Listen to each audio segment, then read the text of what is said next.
Hello and welcome to Audio Gyan, an Indian podcast for those interested in design, philosophy, and arts. Audio Gyan documents thoughts, ideas, and insights from known and unknown gems of India who have done some remarkable work in their field of interest. Visit audiogyan.com for more Gyan sessions. Today I have Gangadharan Menon with me on Audio Gyan.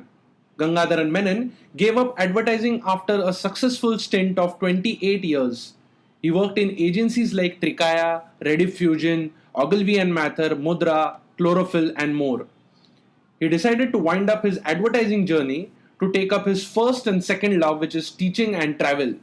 He now teaches at Rachana Sansad College of Applied Arts, Mumbai, and does travel photography and writing. His articles have been published in the Hindu, the Times of India, DNA, Hindustan Times, Midday, and in Hornbill, the journal of Bombay Natural History Society. Through his writing, he encourages people to discover the joy of traveling in India, a country that is made up of multiple countries. Thank you, Ganga sir, for giving us your time, and welcome to Audio Gyan. Thank you.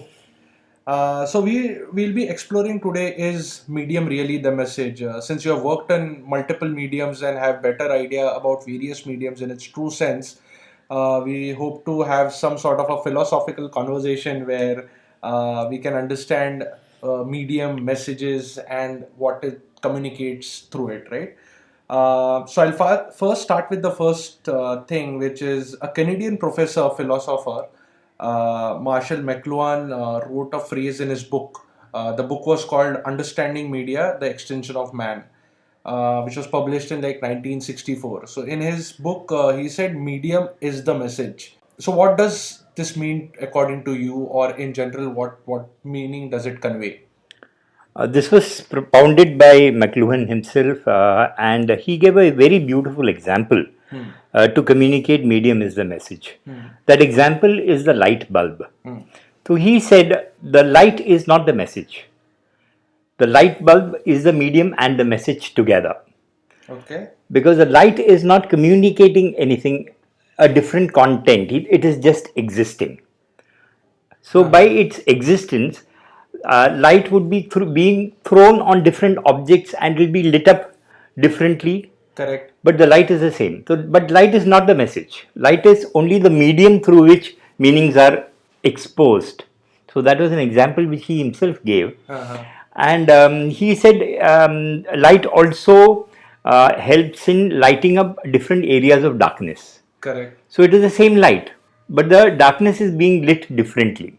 So that was an example which he gave. The light bulb is the classic example of medium is the message. But how does that fit in the advertising context? I can give you an example which is a very paradoxical example.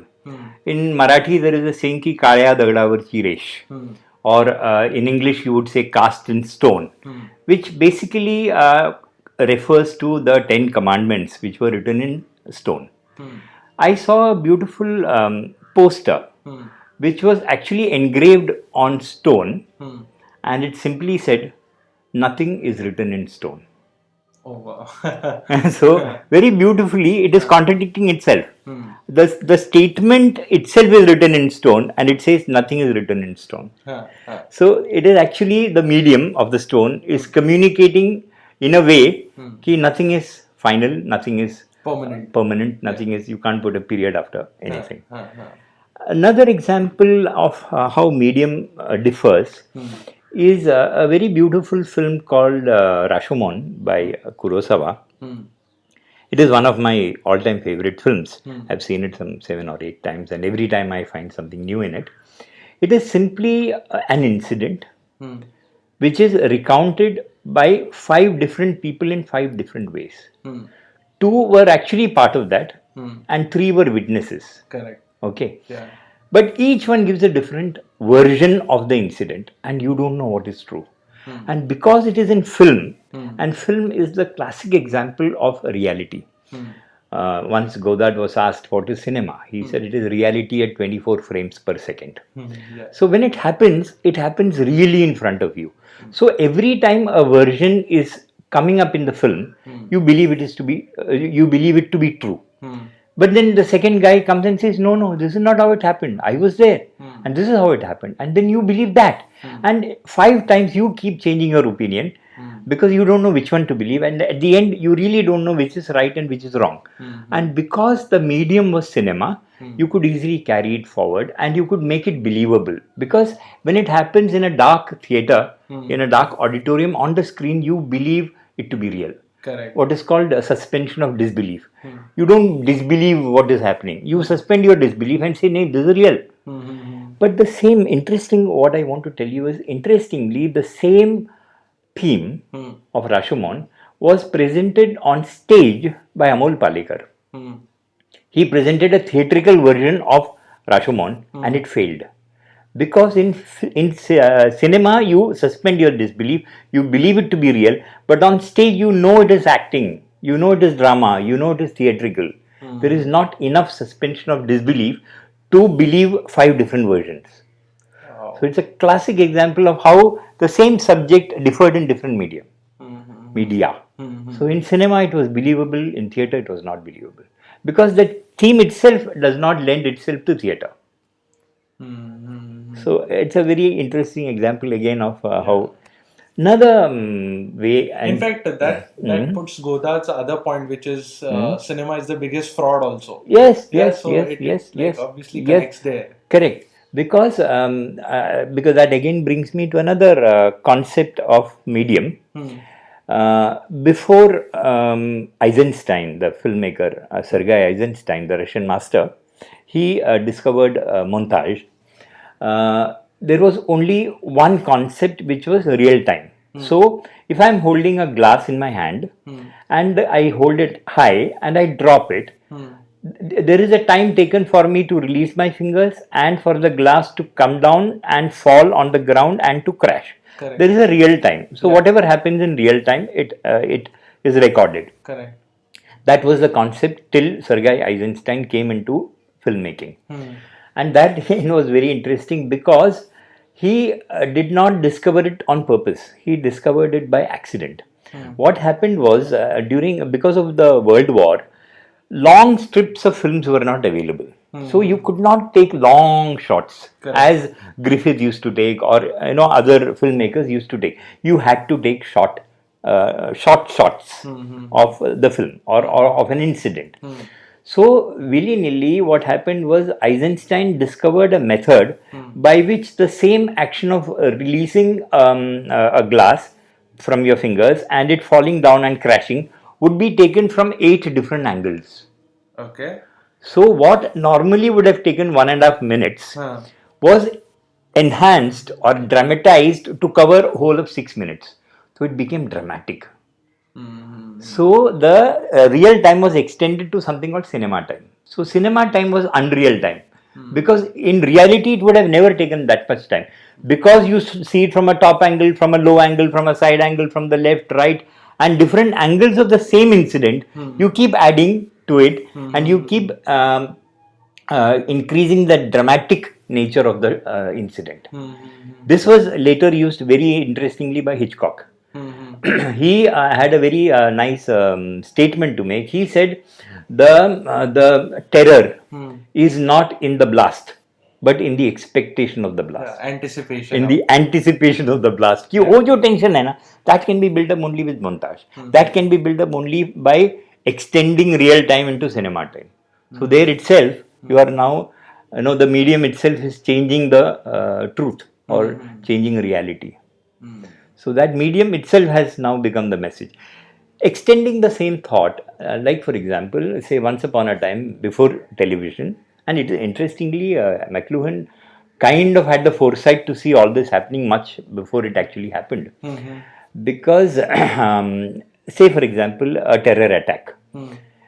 Before television, the thing would be reported the next day as if something happened, and it would be kind of reporting what happened. So then you would imagine what would have happened and your imagination would go into overdrive, and then you will imagine all that happened. In television, the same thing is captured live, and that terror attack literally becomes a reality TV. So there again, the medium is completely different and the message is completely different. So an incident that happened is either reported or incident that is happening is shown live. So the whole thing of converting reality into a reality TV is the medium that is doing it. Interesting. Yeah. So I've come up with few questions which are related to overall medium or the message in general. So like this is kind of an abstract question, but what does a word mean to you? Because you play a lot with words, and so what does a word mean to you? Word actually is very, very interesting because it opens a whole lot of possibilities.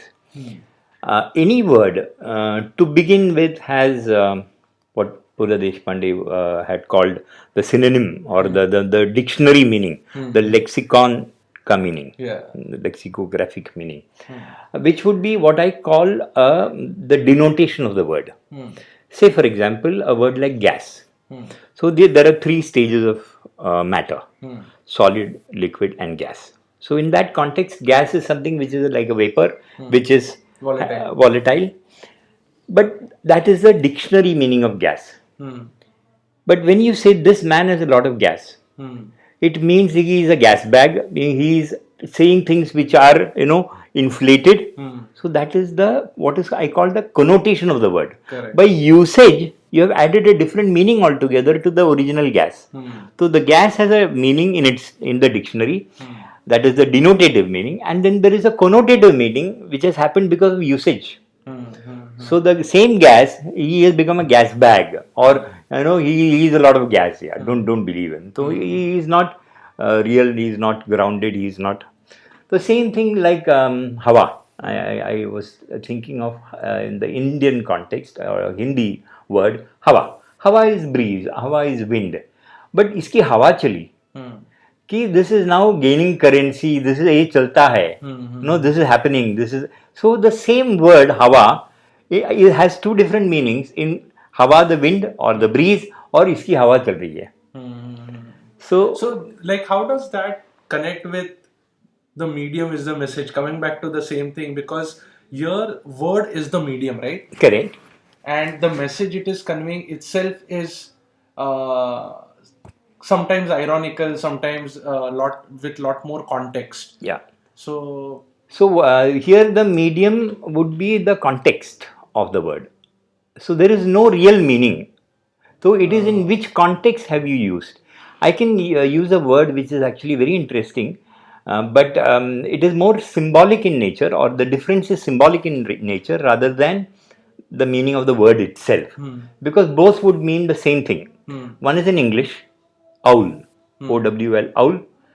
Owl in the Western philosophy is the wise owl. Okay, owl का translation है उल्लू, पर यहाँ पे उल्लू का पट्टा is an idiot. It is exactly the opposite. The same word and the same translation of the same bird in two different contexts, because the cultures are different, the meanings are different. So here again, medium has changed the language has changed the meaning. Exactly the opposite. Wise owl and ullu ka patta. It is not even, both are mediocre. Two extremes. Yeah. So, what is the ontological connection between words and like existence of different things? See, Sanskrit, according to me, is one of the most beautiful languages in the world. Because not only is it mathematical or scientific, probably it is the only language, and I've heard it is the only language where syntax does not matter. Syntax is, as you know, the order of words in a sentence. Correct. So, I am going there. If I use the same words and I say, am I going there? Meaning is completely different. One is a statement, the other is a question. Yeah. In Sanskrit, the meaning doesn't change. Aham tatra gacchami, gacchami aham tatra, tatra aham gacchami. Say it in any sequence, it means exactly the same. So syntax does not matter. So in that sense, it is very scientific, and they say it is supposed to be the most scientific language for computing. But because it is not a popular language, it has never become. But they say it is so scientific that it can become the best language for computing. Apart from that, Sanskrit has a very interesting connection between things and words.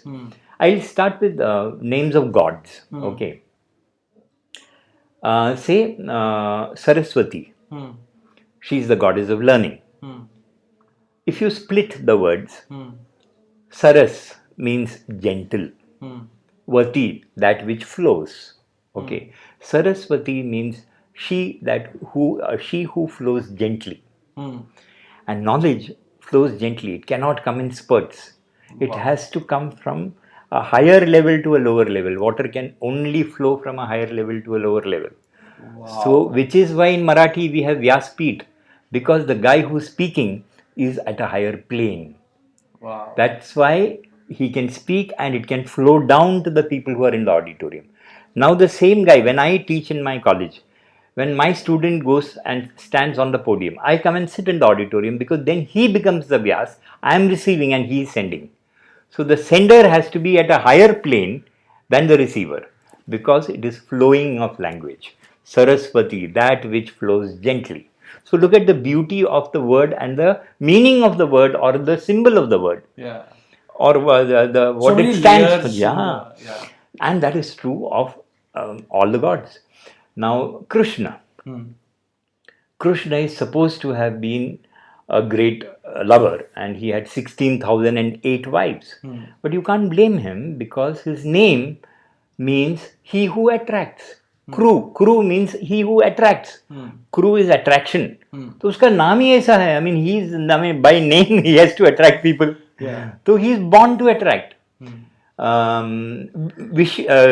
Vishnu comes from the root word Visha. Visha is like poison. It spreads across the body and across the universe.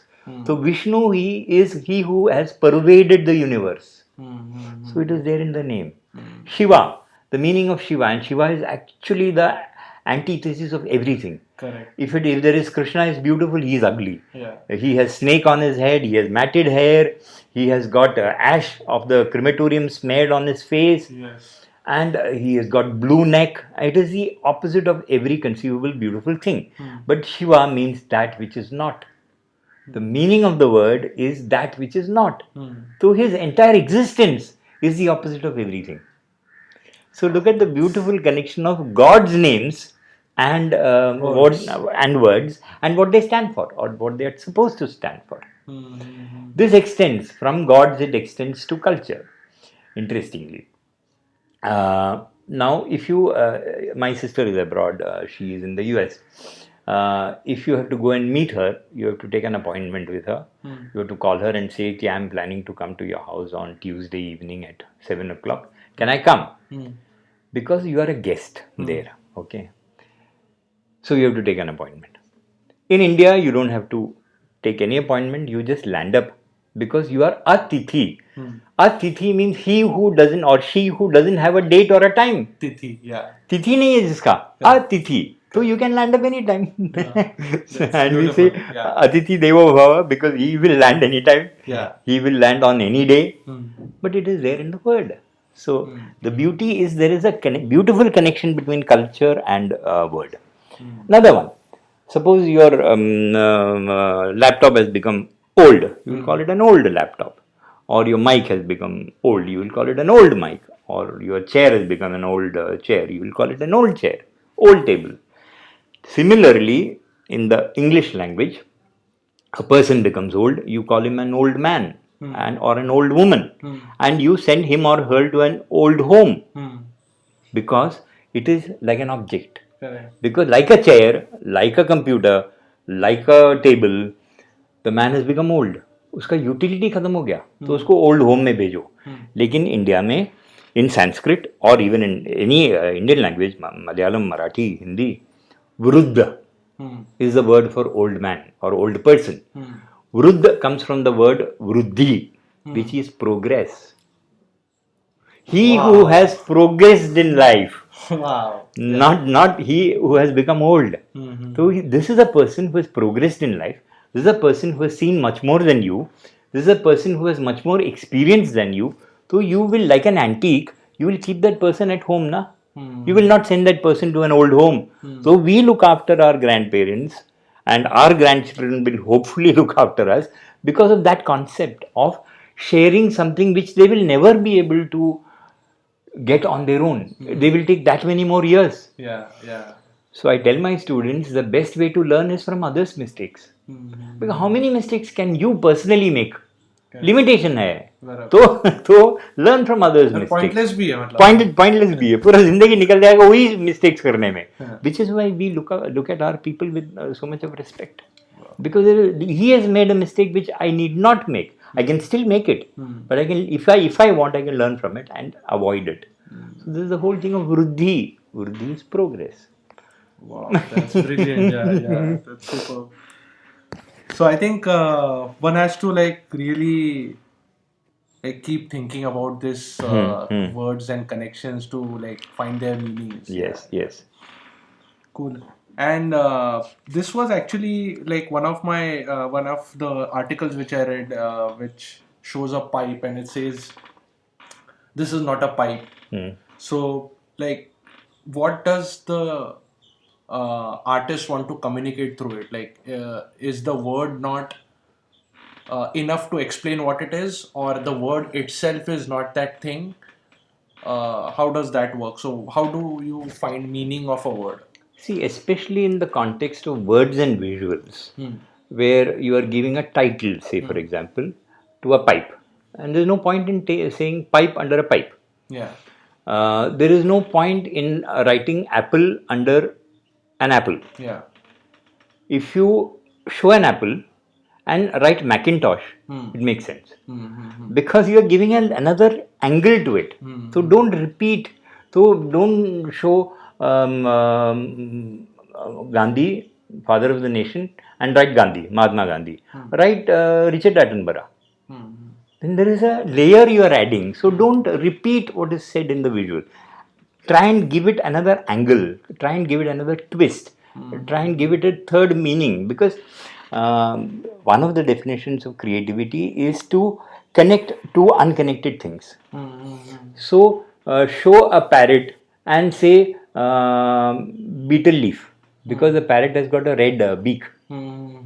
So imagine the beauty of showing a parrot with a red beak and saying beetle leaf किंवा पान मराठीमध्ये किंवा पान किंवा पान खाल्लेला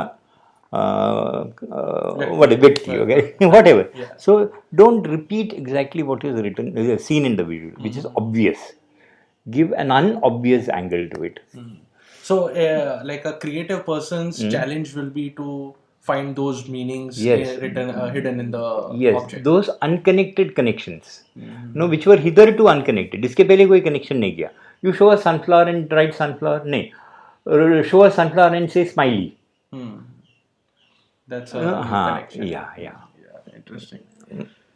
Cool. I think there's this one last question which was more towards your like 28 years of advertising background, and I wanted to know that in not very old but like in the recent years, the overall quality of lines which are coming up from the advertising world, right? Those are not really that strong or hard hitting as we had Khaitan, Sabse Tez or Hamara Bajaj. So what has happened in the recent time? Is the truth missing, or is the power of writing missing, or the depth of words is missing, or the medium is getting diluted? What exactly is happening right now? And how can we probably improve in the terms of like good copy, good writing, good words in our vocabulary than going LOL? If I can put it, I'll have to borrow somebody else's words, and he is a wonderful guy, a friend. His name is Syed Mirza. He's a filmmaker. He had said it very beautifully. What is missing in our lives today is the poetry. The poetry is missing.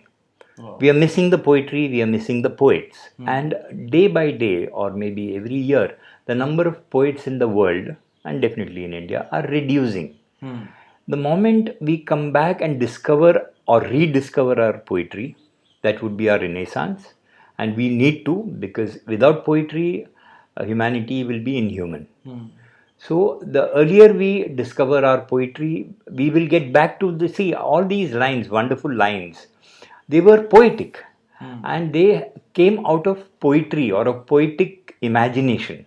So when that is lacking, you can't have those kind of lines. So we have to recreate a situation where there are more poets, where there is more poetry, there are more rasics of poetry, and there is a very beautiful by Dhaneshwar, वाचे बर्वे कवित्व कवित्वी ही रसिकत्व रसिकत्व परतत्व स्पर्शु जैसा, which means poetry is greater than prose. Wow. A rasik, an appreciator, is greater than the poet, because a rasik appreciates something which has only been imagined by the poet. Wow, brilliant. Okay, so he has to actually work doubly hard to get that meaning which has been imagined by the poet. So a rasik is even greater. So can we have a world full of rasiks where we create more and more rasiks who will create the poets in turn? So probably that's the way forward. Yeah. when there has to be poetry, there has to be pain. Is it necessary? And if it's necessary, then obviously we have a lot of pain around us. So why is like good poetry missing then? See, you need not suffer pain like the way Van Gogh did, because he actually physically went through that kind of pain. But if you look at two of the other greatest, see, Van Gogh in painting is an absolute giant. But in literature, there is a giant called Shakespeare. Shakespeare didn't go through hell, but he imagined hell. So it is very important to imagine pain. It is important to imagine depression. It is important to imagine anxiety, everything, darkness. Without that, you can't create. But you need not go through it personally, is my personal belief. Because Shakespeare obviously could not have gone through all that he has written about. In fact, he has touched upon almost every human emotion possible. Right from revenge to murder to everything, romance, everything, and in a very different. See, Shakespeare is in the context of emotion, human emotion. In terms of human predicament, there is Vyas. Mahabharat में जो लिखा है, I mean, every conceivable situation is there in that. Correct. Whether scientific or unscientific or predicaments. Correct. I'm talking about a predicament. In fact, there is a saying that Vyasochishtam Jagat Sarvam. Whatever is left in the world is all been touched by Vyas. उसका उच्छिष्ट है. वो खाके मतलब चक्के फेंका हुआ है. So he had a great imagination. So he imagined the situation. He never saw them. He imagined the situations. Shakespeare imagined the situations. Van Gogh went through the situations. Savarkar went through the situation. So you need not go through it. Sagara Pran Tarmalla can be from imagination. Correct. So it is a necessity for you to be the Red Badge of Courage. Stephen Crane का एक American novel है. It describes war in the minutest detail, but he has never been to a war. He has never been a soldier, but he imagined what a soldier goes through. The Red Badge of Courage, Stephen Crane का. Wow, beautiful. So you need to imagine. Yes, your imagination is your experience. And Picasso very beautifully said, whatever you imagine is real. Wow. That's one of his beautiful statements. Whatever you imagine is real. In a dream, what happens? You at that moment, you think it is absolutely, you are going to fall down a cliff. You believe it to be true. Correct? So whatever you imagine is real. Wow, there's a lot of food for thought here. I think this is a good note to end this. Any concluding thoughts you want to put in terms of how like one can handle medium much more with responsibility? Here again, the thought of McLuhan, medium is the message, comes across very powerfully, because today every single or a majority of news items are being conveyed to you through social media, and where there is no self censorship, there is no finding out whether a piece of news is true or not. So even fake news items are getting the kind of traction that true news or real news should get. So one doesn't know what to believe and what not to believe. So all the more reason in today's world, because journalism is by itself suspect, whether it is print journalism or television, and on top of that he is here a place where it is the birthplace of all fakeness, social media. Because where everybody is anonymous, nobody is owning up any responsibility. At least in a newspaper there is an editor, in the news channel there is an editor, I mean there is an owner, or I mean there is a team of people who are responsible. Here nobody is responsible, anything goes. So all the more reason why one should be doubly careful about what one is spreading as a news item on social media, because medium is the message. Yeah. Cool. I think that's a great note. Thank you, sir. Thank you for giving us your time, and I hope to have you again on AudioGyan for something more interesting, like maybe poetry or your second and third love, first and second love, which is teaching and travel. So yeah, thank you once again. Thank you very much. So that's it from today's Gyan session, where we discussed many things with Gangadharan Menon about words, meaning, and is medium really the message. Stay tuned for more Gyan on AudioGyan next week. Till then, bye.